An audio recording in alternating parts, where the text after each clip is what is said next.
ఎవడైనా బుద్ధున్నోడు స్పిల్వే పూర్తి కాకుండా కాఫర్ డ్యామ్ పనులు ఎలా ముట్టుకున్నారయ్యా అని చెప్పి తిట్టాల్సింది, గడ్డి పెట్టాల్సింది, జరగల.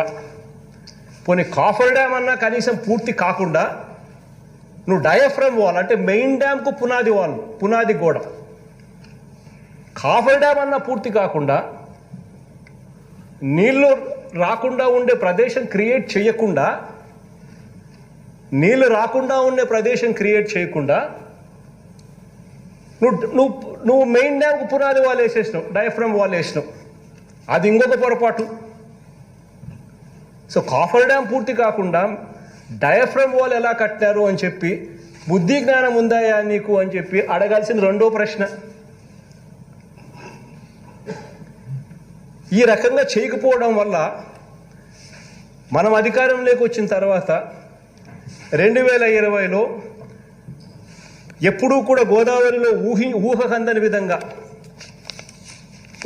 ఒక వరద వచ్చింది.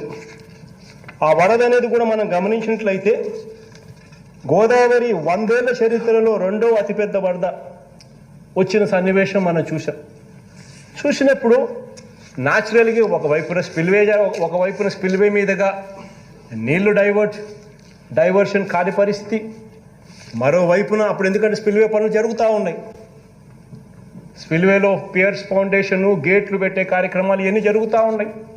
నీళ్ళు అటువైపున డైవర్ట్ కావడం లేదు, రెండో వైపున ఇటువైపున ఈ చిన్న చిన్న గ్యాపుల్లో నుంచి నీళ్లు రావాలి కాబట్టి స్కౌరింగ్ జరిగింది. ఇది జరిగిన పరిస్థితి అయితే ఏ రకంగా పనులు జరుగుతాయి ఇవన్నీ రిపేర్ చేయకోకుండా అన్నది కనీసం ఆలోచన అధ్యక్ష.